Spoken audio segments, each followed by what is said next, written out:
I stared at Dad's text message on my phone while sitting in my office at Pacific Regional Medical Center. The glow from my 3 computer monitors illuminated the words that shouldn't have hurt anymore, but somehow still did. Don't come to Christmas Eve. Marcus's fiancée is a pediatric surgeon. We're celebrating her success. It would be awkward having you there when everyone's congratulating a real doctor. A real doctor. I was the chief medical officer of a 847-bed Level 1 trauma center. I oversaw 2,847 medical professionals. I'd restructured 3 failing hospital systems in 7 years. Forbes Healthcare had named me one of their 40 under 40 healthcare innovators 6 months ago. The article sat framed in my assistant's office because I found it embarrassing to display in my own. But to Dad, I wasn't a real doctor. I typed back, understood. My assistant Rebecca knocked on my door. Dr. Thornton?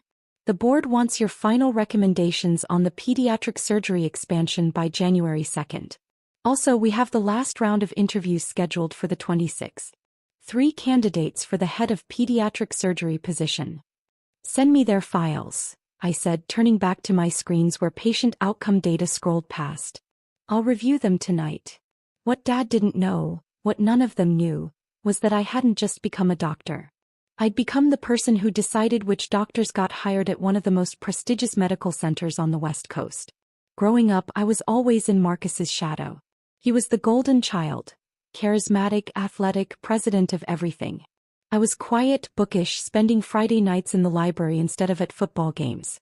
Dad was a successful pharmaceutical sales rep who valued personality and presence. Marcus had both. I had neither.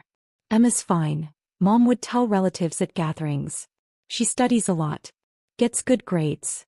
Marcus got recruited by 3 Division I schools. Dad would interrupt, clapping my brother on the shoulder. Full ride scholarships. That's real success. When I got into Johns Hopkins pre-med, Dad barely looked up from his tablet. That's nice, honey. Marcus, tell them about the state championship. Medical school was brutal. I worked emergency room shifts to supplement my loans while Marcus's college expenses were fully covered by Mom and Dad. Athletic scholarships don't cover everything, Dad explained when I asked why they couldn't help me too. Marcus needs to focus on football, not working. I graduated medical school with $340,000 in debt. Marcus graduated with a marketing degree, 0 debt, and a job at Dad's friend's company making $62,000 a year. So proud of both our kids. Dad posted on Facebook with 7 photos of Marcus at graduation and one of me that was blurry. My residency in hospital administration and healthcare management wasn't real medicine, according to Dad. You're not even treating patients anymore, he said when I explained my career path. What's the point of medical school if you're just going to push papers? I'm optimizing systems that help thousands of patients, I tried to explain. Marcus is dating a lawyer now, Mom interjected. Very successful firm downtown.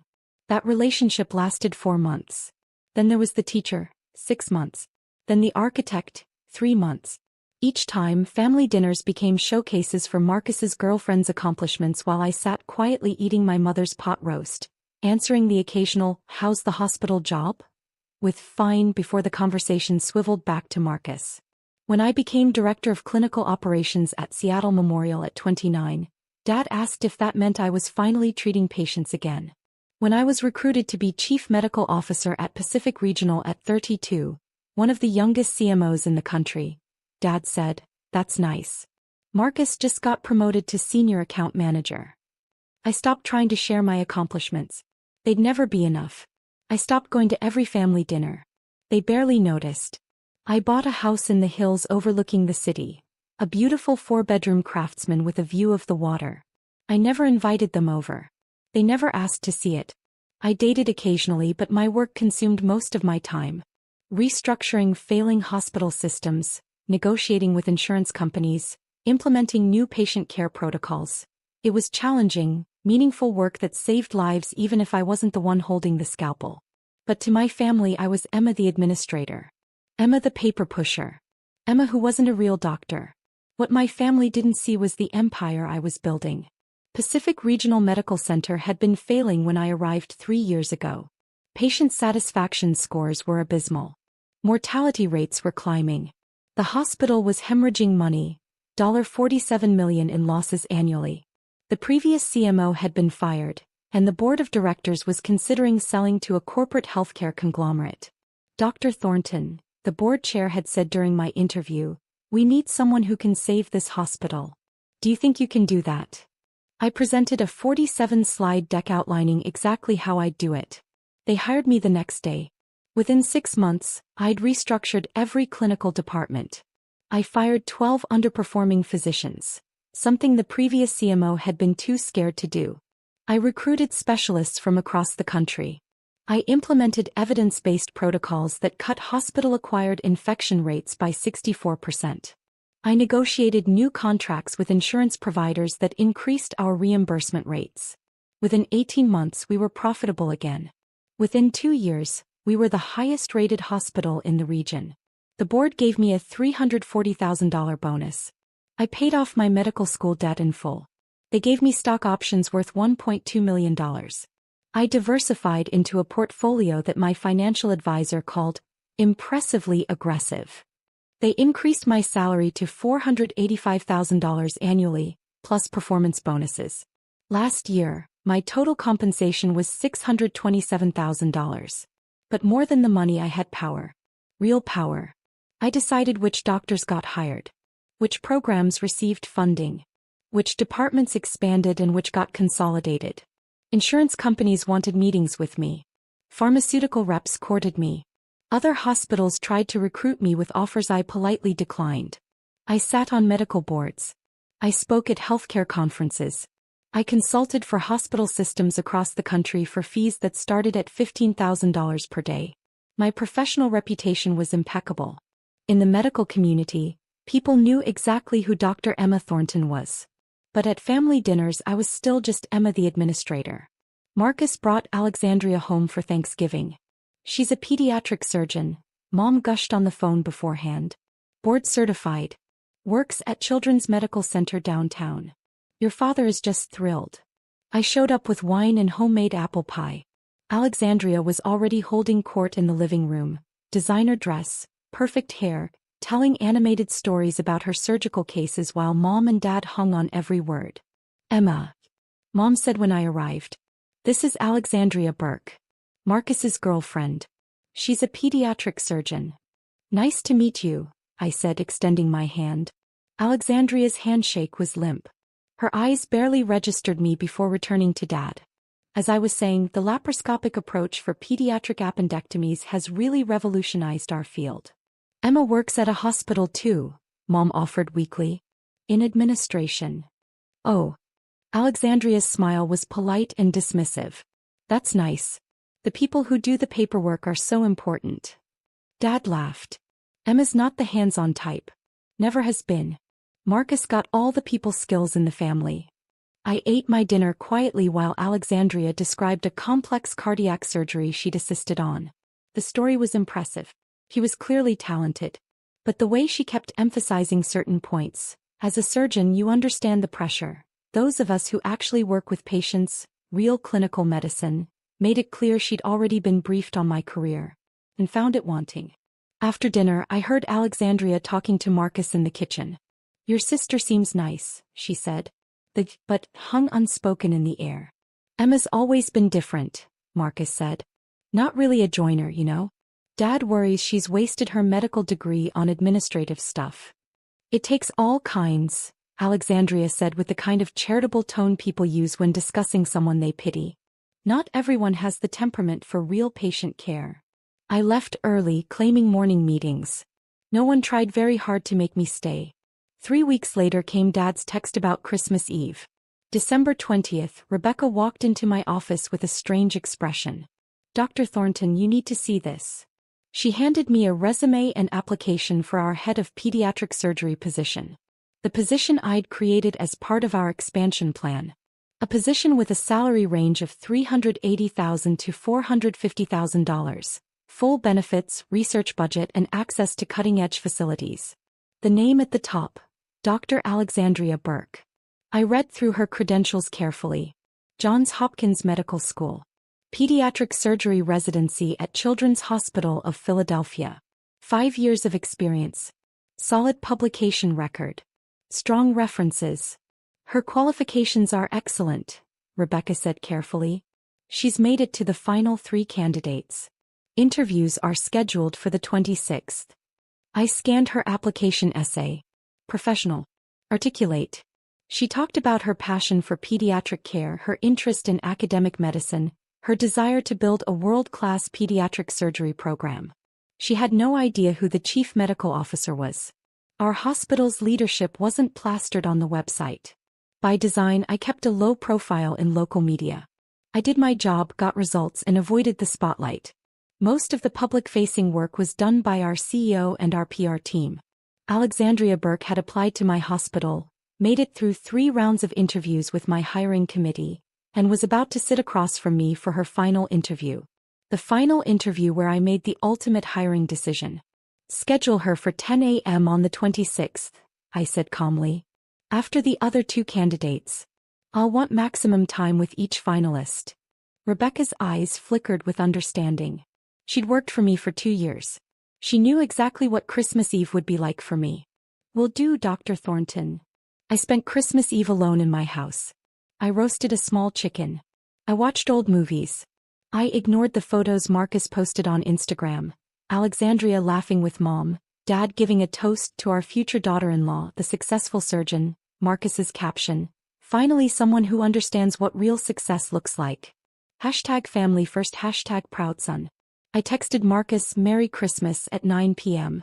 He responded at 11:47 p.m. Thanks Em. Alex loved meeting everyone. December 26th arrived cold and clear. I dressed in my standard work attire. Tailored navy suit, cream blouse, minimal jewelry. My white coat hung on the back of my office door, my name embroidered in navy thread. Emma Thornton, MD, Chief Medical Officer. The first 2 interviews went smoothly. Both candidates were excellent. Dr. Raymond Chen from Stanford had an impressive research background. Dr. Patricia Okonkwo from Mayo Clinic had outstanding surgical outcomes data. Rebecca buzzed my office at 2:47 p.m. Dr. Burke is here for her 3 p.m. interview. Give me 5 minutes, then bring her to my office. I pulled up Alexandria's file on my computer one more time. Everything was in order. Her references had been checked. Her credentials verified. Her surgical logs reviewed. On paper, she was an outstanding candidate. I closed the file and waited. At exactly 2:52 p.m., I heard voices in the hallway. Rebecca's professional tone. Right this way, Dr. Burke. Dr. Thornton is expecting you. Alexandria's confident voice. This is such a beautiful facility. I'm really excited about the opportunity. The CMO has done remarkable work here, Rebecca said. We've become one of the top-rated hospitals in the region under her leadership. That's wonderful, Alexandria said. I'm looking forward to meeting him. Her, Rebecca corrected gently. Pause. Oh, of course. Her. They stopped outside my door. Through the frosted glass I could see their silhouettes. Rebecca knocked. Dr. Thornton? Dr. Burke is here. Send her in. The door opened. Rebecca stepped aside. Alexandria walked in, professional smile in place, hand extended for a shake. She was looking at Rebecca, still talking. Thank you so much for... Then she turned and saw me. Her face went through several expressions in rapid succession. Confusion. Recognition. Disbelief. Then horror. Hello, Dr. Burke, I said calmly, standing behind my desk. Please have a seat. Her eyes went to the nameplate on my desk. Dr. Emma Thornton, Chief Medical Officer. Then to the credentials on my wall. Johns Hopkins Medical School diploma. Board certifications. Forbes 40 Under 40 framed article. Letters of commendation from the American Hospital Association. Then to my face. You. She started. Her voice came out strangled. You're the Chief Medical Officer, yes. I gestured to the chair across from my desk. Please sit down, Dr. Burke. We have a lot to discuss. She didn't move. Her face had gone pale. Emma. I had no idea. That the paper pusher was the person you'd be interviewing with? I sat down, folding my hands on my desk. Yes, I gathered that. Shall we begin? I need to. She looked at the door. Can I have a moment? You can have several moments if you need them, I said. But you should know that this interview is being recorded for quality assurance purposes, as stated in the documentation you signed. The recording began when you entered this room. The color drained from her face completely. Have a seat, Dr. Burke. She sat. Her hands were shaking. I opened her file. Let's start with your qualifications. Very impressive resume. Johns Hopkins, that's where I went as well. How did you find the program? It was excellent. Her voice was barely above a whisper. Your residency at Children's Hospital of Philadelphia. That's a top program. You worked with Dr. Morrison? Yes. He and I served on a task force together 2 years ago. Excellent surgeon. I'll be calling him as part of my reference check. I like to do personal calls with all final candidates. I'm sure he'll have wonderful things to say. Alexandria's hands clutched her purse. Dr. Thornton, I think we should. Let's talk about your surgical outcomes, I continued, turning to the data. I've reviewed your logs from Children's Medical Center. 347 procedures over 5 years. Complication rate of 2.1%. That's slightly above the national average of 1.8% for pediatric surgery. Can you walk me through your quality improvement initiatives to address that? She stared at me. The complication rate is within acceptable range. Acceptable isn't what we do here, Dr. Burke. We aim for exceptional. At Pacific Regional, our surgical complication rates are 0.9% across all departments. The head of pediatric surgery will be expected to not just meet but exceed national benchmarks. I made a note in her file. What strategies would you implement to improve your outcomes? Dr. Thornton. Her voice was stronger now, tinged with desperation. Can we please talk about what, Dr. Burke? About whether you're qualified for this position. Because that's what this interview is for. This is a $420,000 annual salary position with a $150,000 research budget and the opportunity to build a program from the ground up. It's the kind of position that defines careers. So yes, let's talk about whether you're the right fit. She flinched. I turned to the next page. Your application essay mentions your passion for academic medicine. Tell me about your research agenda. I've been focusing on minimally invasive techniques. Yes, I saw your publications. 2 papers in the last 3 years. Both in mid-tier journals. The head of pediatric surgery at Pacific Regional would be expected to publish in top-tier journals. JAMA Surgery, New England Journal of Medicine, Annals of Surgery. They'd be expected to bring in competitive grant funding. They'd be expected to mentor residents and fellows. I looked up at her. Do you have experience with fellowship program development? Limited experience, but limited. I made another note. This position requires someone who can hit the ground running. Who can build not just a surgical service but an academic department. Who has the vision, the leadership skills, and the reputation to attract top talent. I closed her file. Tell me why you think you're that person. Alexandria's jaw tightened. I could see her trying to decide between anger and panic. I have 5 years of excellent clinical experience. Above average clinical experience, I corrected. Your outcomes are good, Dr. Burke. Not excellent. Good. And this hospital doesn't settle for good. I've been working at a community hospital, she said, heat entering her voice.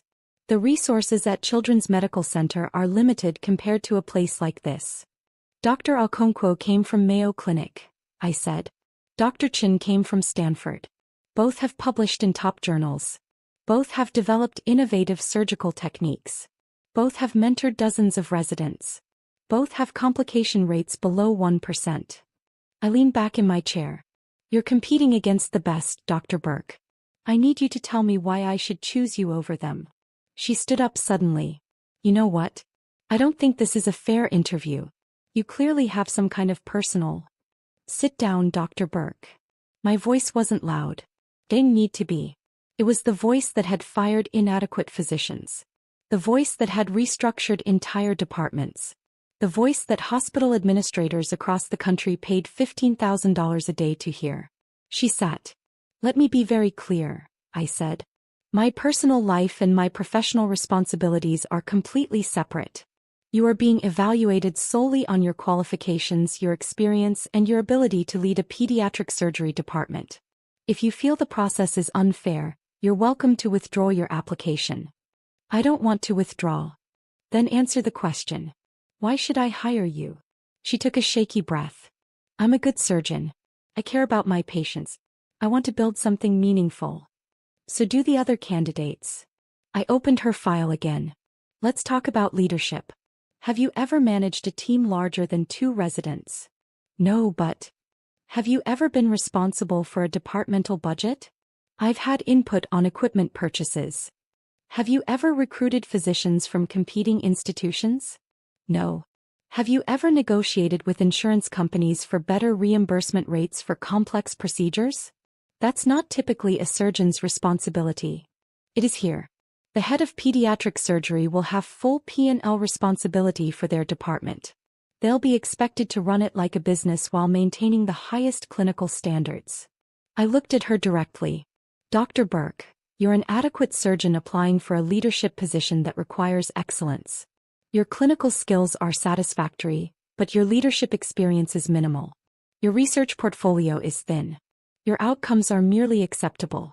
And you've demonstrated no evidence that you understand what it takes to build and run a department at an elite medical center. Her face flushed red. This is because of Marcus. This has nothing to do with Marcus, I said coldly. This is about whether you're qualified for this position. And based on this interview, I'm not convinced you are. You're punishing me because of your family. I'm evaluating you based on the same criteria I use for every candidate. I stood up. Dr. Burke, I think we're done here. Wait. She stood too, panic clear on her face now. Please. I need this job. The opportunity at Pacific Regional. It's incredible. I know I came across badly at Thanksgiving. This isn't about Thanksgiving. But I'm a good doctor. I really am. I care about my patients. I work hard. I just need a chance to prove myself at a hospital like this. A hospital like this requires doctors who are already proven, I said. We don't have time to give people chances to catch up. You can't reject me because of a family dinner. I can reject you because your qualifications don't meet our standards. I walked to the door, opened it. Rebecca was waiting in the hallway. Rebecca, please escort Dr. Burke out. Our interview is concluded. Dr. Thornton. Thank you for your time, Dr. Burke. We'll be making our final hiring decision by January 2nd. You'll receive notification via email either way. She didn't move. Her eyes were filled with tears now. Please don't do this. Rebecca. My assistant stepped forward. Dr. Burke, this way please. Alexandria looked at me one last time. Marcus is going to hear about this. I'm sure he will, I said calmly. Goodbye, Dr. Burke. She walked out, Rebecca guiding her toward the elevators. I heard her voice in the hallway rising in pitch. This is discrimination. She can't do this because of personal. I closed my door. My hands were perfectly steady as I returned to my desk and opened my email. I typed quickly. To Board of Directors Hiring Committee Subject. Head of Pediatric Surgery Final Recommendation Date. December 26, 3:47 p.m. After completing final interviews with all 3 candidates, I recommend we extend an offer to Dr. Patricia Okonkwo. Her qualifications, leadership experience and research portfolio make her the strongest candidate. Dr. Chin is an excellent second choice if Dr. Okonkwo declines. Dr. Burke does not meet our standards for this position. I do not recommend extending an offer. Detailed interview notes and evaluation matrices are attached. I will be available to discuss this recommendation at tomorrow's board meeting. Regards, Emma Thornton, MD Chief Medical Officer. I hit send. My phone rang at 5:47 p.m. Marcus. I let it go to voicemail. He called again at 6:02 p.m. Again at 6:15 p.m. At 6:23 p.m., the voicemail notification appeared. I put it on speaker. Emma, what the hell did you do? Alexandria came home crying. She said you sabotaged her interview because of some family grudge. That's insane. You can't mix family and work like that. Call me back. Now. I deleted the voicemail. At 7:14 p.m. Mom called. Emma honey, Alexandria is very upset. She says you were hostile during her interview. I know you two might have gotten off on the wrong foot, but this is Marcus's fiancée. Can't you just help her get the job? For family. I hung up without answering. At 8:02 p.m. Dad called. I answered. Emma, I just heard what happened. You need to fix this. Hello, Dad. How was your Christmas Eve? Don't be cute. Alexandria said you were awful to her in the interview. Asking impossible questions, making her feel incompetent. I asked her standard interview questions for a head of department position. She's a qualified surgeon. She's an adequately skilled surgeon with minimal leadership experience, below average outcomes and a thin research portfolio. She's not qualified for the position. You're rejecting her because she's dating Marcus. I'm rejecting her because she doesn't meet our standards. Which, as Chief Medical Officer, is my job. Silence on the other end. Then, Chief Medical Officer? Stat. That's my title. Has been for 3 years. I thought. You said you were in administration. I am in administration. I'm the Chief Medical Officer. I run the entire clinical operation of an 847-bed hospital. I oversee 2,847 employees. I make hiring and firing decisions for every clinical position, including department heads. Kept my voice level. Alexandria Burke applied for a position at my hospital. I interviewed her. She's not qualified. End of story. Emma, you can't do this. She's going to be family. Then she should have been more careful about dismissing administrative roles as just paperwork, and people like me as not real doctors. I paused. How much of her interview process do you think was about her qualifications, and how much was her assuming she could leverage a family connection she didn't even know existed? That's not fair. What's not fair is expecting me to compromise my professional standards to make your future daughter-in-law feel better about herself. I have 2 other candidates who are genuinely excellent. I'm hiring one of them. Your mother and I are very disappointed. I'm sure you are. You've been disappointed in me my entire life. This changes nothing. I stood up from my couch, walked to my window overlooking the city. Dad, I need to go. I have a board meeting tomorrow morning where I'm presenting my hiring recommendation. Emma. Good night, Dad. I hung up. The phone calls continued through the evening. Marcus left 3 more voicemails, each angrier than the last. Mom sent a series of texts ranging from pleading, please reconsider for family unity, to accusatory, this is cruel and petty. At 9:47 p.m., a number I didn't recognize called. I answered. Dr. Thornton? A woman's voice, shaking with rage. This is Alexandria Burke. You can't do this. I'm going to file a complaint. With whom? I asked calmly. The board of directors? I report directly to them and they trust my hiring recommendations implicitly. The medical licensing board? I conducted a professional interview and made a hiring decision based on qualifications. Human resources? The entire interview was recorded and my questions were identical to those asked of all candidates. I paused. Dr. Burke, if you file a complaint, it will be reviewed. And what that review will show is that you assumed personal connections would substitute for professional qualifications. That's not a narrative that will help your career. You're doing this because you're jealous. I'm doing this because you're not qualified. If you were exceptional, I would have hired you regardless of any personal history. But you're not exceptional. You're average. And I don't hire average. He was crying now. I'm a good surgeon. Then you'll find a position that matches your skill level. Just not here. I kept my voice neutral, professional.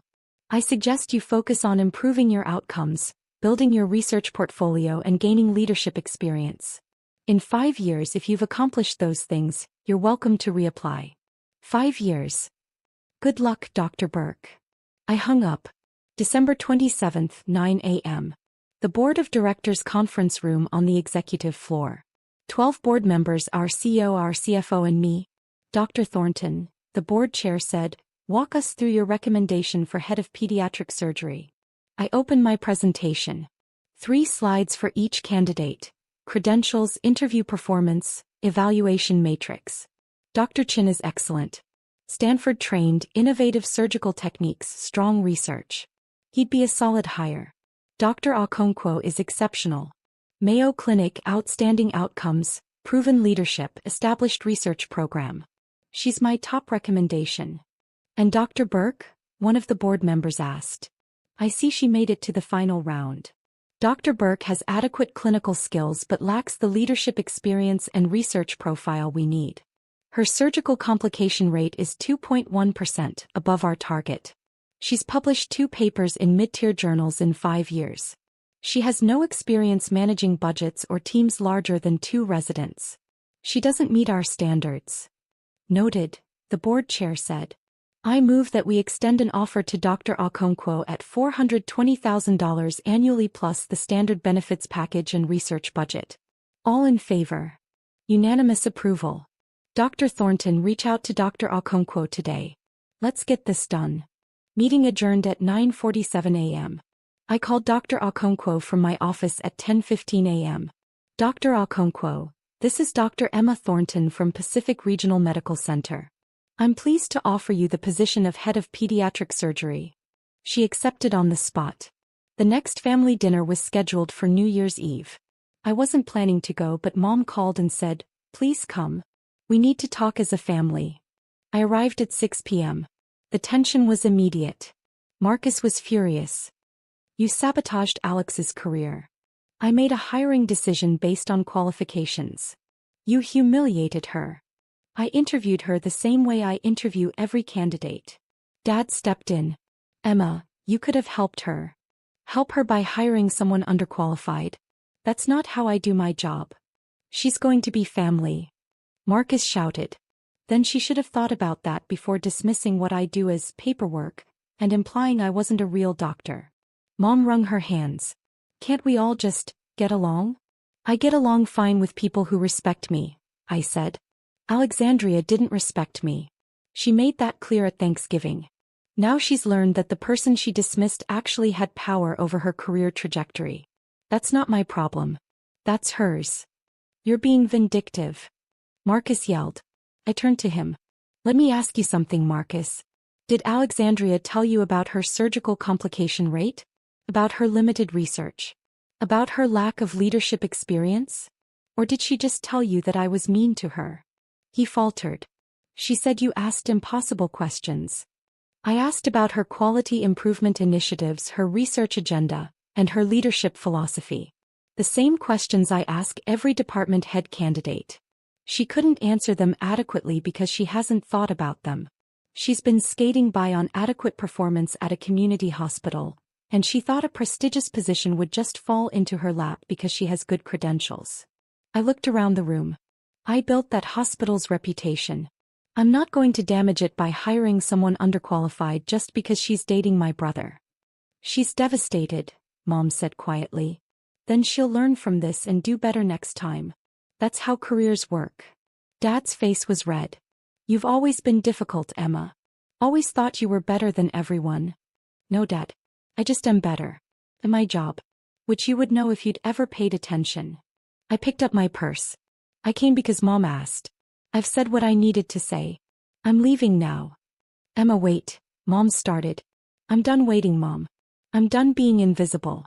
I'm done being dismissed. I'm the chief medical officer of one of the best hospitals in the region. I make more in a year than Dad has ever made. I've been featured in Forbes. I speak at national conferences. I save lives by making systems that help thousands of patients. And none of you have ever asked me about it. Not once. I looked at Marcus. You want to be angry at someone? Be angry at yourself for dating someone who judges people based on their job titles instead of their character. Be angry at Alexandria for assuming connections matter more than competence.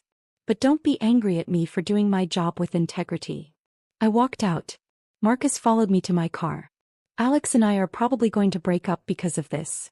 No, Marcus. You're probably going to break up because she's embarrassed and looking for someone to blame. If she was a quality person, she'd take this as a learning experience. I unlocked my car. But that's not my problem. That's yours. I can't believe you're my sister. I can't believe it took you 35 years to realize I'm good at what I do. I got in my car. Happy New Year, Marcus. Dr. Patricia Okonkwo started at Pacific Regional on February 1st. Within 3 months, she'd built a pediatric surgery program that became the regional referral center. Our pediatric surgical outcomes became the best in the state. Alexandria Burke stayed at Children's Medical Center. I heard through professional networks that she'd started focusing more on quality improvement and was pursuing additional leadership training. Good for her. Marcus and Alexandria broke up in March. According to Mom, Alexandria needed space to focus on her career. Marcus was single again and apparently using the experience to reflect on what he really wants.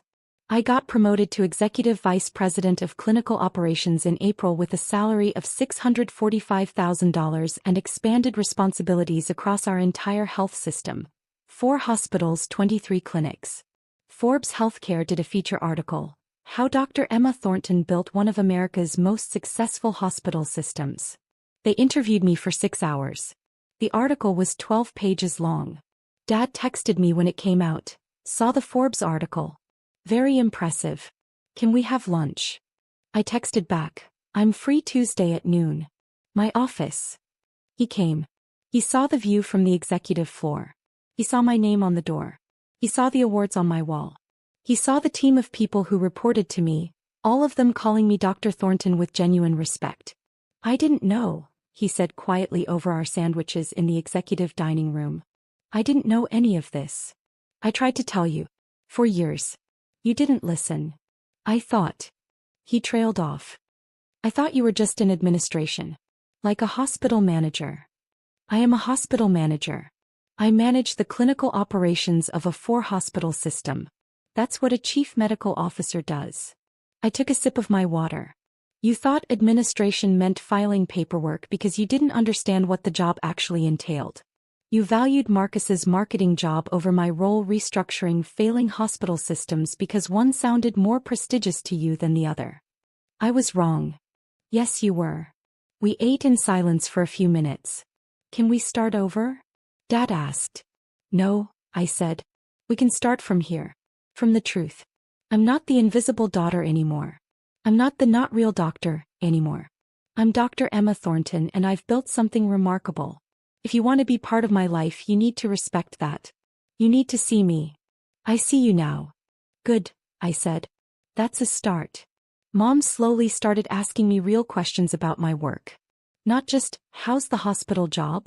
But, tell me about the restructuring project you mentioned, and what does a chief medical officer actually do? Marcus took longer. But eventually he called. I'm sorry, he said. For never asking. For never caring. For assuming your job was less important than mine. Thank you, I said. Can I take you to dinner? Let you actually tell me about your work. I'd like that. We met the following week. I talked for 3 hours about hospital systems, patient outcomes, leadership challenges, the satisfaction of saving a failing institution. He listened. I had no idea, he said.